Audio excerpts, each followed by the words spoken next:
A paz do Senhor, meu querido irmão, a paz do Senhor, minha querida irmã. Que alegria poder estar mais um dia aqui entrando na sua casa por intermédio da leitura bíblica diária. Aqui quem vos fala é o evangelista Joel Ramos e hoje nós estaremos estudando o capítulo de número 18 de Deuteronômio. Eu louvo a Deus pelo privilégio que Ele me dá de poder estar aqui ministrando a palavra dele. E agradeço à minha pastora presidente, Loide Ramos, e ao meu pastor, Gedeon Júnior, pelo privilégio que me dão de estar aqui somando com este projeto. Queridos irmãos, hoje nós estaremos estudando o capítulo de número 18. Nós estaremos estudando um pouco sobre a herança e os direitos dos sacerdotes e dos levitas e as abominações das nações sendo proibidas e a promessa de um grande profeta.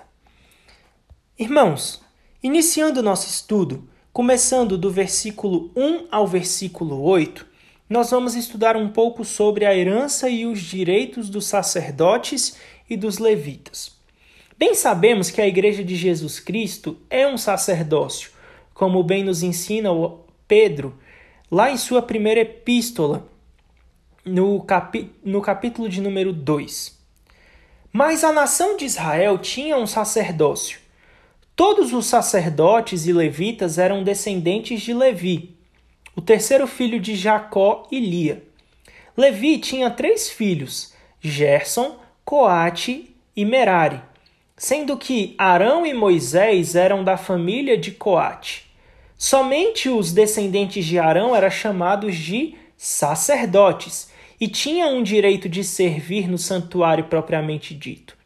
Os levitas, descendentes de Gerson e de Merari, assistiam os sacerdotes em diversos ministérios relacionados ao altar e ao santuário. Os sacerdotes e levitas não receberam herança na terra de Israel e viviam dos dízimos e ofertas e sacrifícios levados até o santuário. Então passemos então a estudar um pouco sobre os sacerdotes. Os sacerdotes, eles deveriam receber partes específicas dos sacrifícios, com exceção dos holocaustos. Eles queimavam um punhado da oferta de manjares no altar e ficavam com o resto para si, e várias partes dos sacrifícios animais eram dadas a eles como sua porção devida. Também recebiam as primícias dos grãos do óleo, do vinho e da lã. Essa prática do Antigo Testamento nos remete ao ministério no Novo Testamento, como bem nos explicou o apóstolo Paulo. Não sabeis vós que os que prestam serviços sagrados do próprio templo se alimentam? E quem serve ao altar, do altar tira o seu sustento? Assim ordenou também o Senhor aos que pregam o evangelho, que vivam do evangelho. Se o povo não sustentasse os sacerdotes conforme Deus havia ordenado, então os sacerdotes teriam de buscar seu sustento em outro lugar. E isso os afastaria do ministério no santuário. Mas só os sacerdotes podiam oferecer sacrifícios, cuidar das lâmpadas e da mesa do Senhor com o pão da proposição e queimar incenso no altar de ouro. Sem a presença dos sacerdotes, o ministério no santuário seria interrompido e o povo não teria intercessores e nem auxílio espiritual. E aí, a gente também precisa entender um pouco a função dos levitas. Os levitas viviam em 48 cidades espalhadas por toda a terra de Israel. Os sacerdotes e levitas, eles podiam sim comprar terras se desejassem e até tirar uma renda dessa terra. Contudo, a sua maior preocupação deveria ser a ministração ao Senhor no santuário e ajudar o povo a conhecer a Deus e obedecer à sua palavra. Se um levita comprasse ou arrendasse sua propriedade e servisse no santuário por amor ao Senhor e à casa de Deus, teria permissão de ministrar ali e de tomar parte nas ofertas trazidas pelo povo. O fato de ter dinheiro por haver arrendado ou vendido alguma propriedade não mudava esse princípio que Deus havia determinado. No tempo de Neemias, o povo não levou seus dízimos e ofertas fielmente ao templo, e alguns dos levitas tiveram de voltar para suas terras para se sustentar.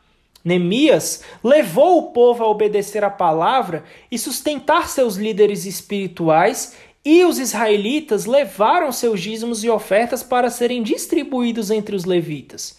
É triste, meus irmãos, quando nós vemos cristãos que deixam de sustentar a sua igreja por não dar fielmente seus dízimos e ofertas, e ainda assim esperam que a igreja os ajude quando eles têm alguma necessidade.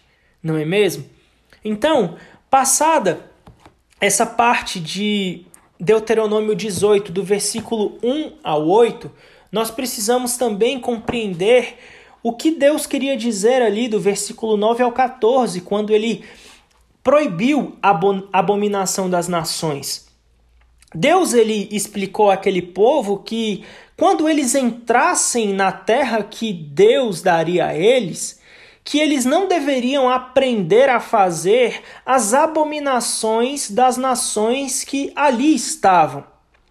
Por exemplo, Deus não queria que o povo passasse o seu filho pelo fogo, nem que tivesse adivinhador, nem agoureiro, nem feiticeiro, nem encantador, nem encantamento, nem que houvesse consulta a espíritos adivinhos, nem mágicos, nem consulta aos mortos.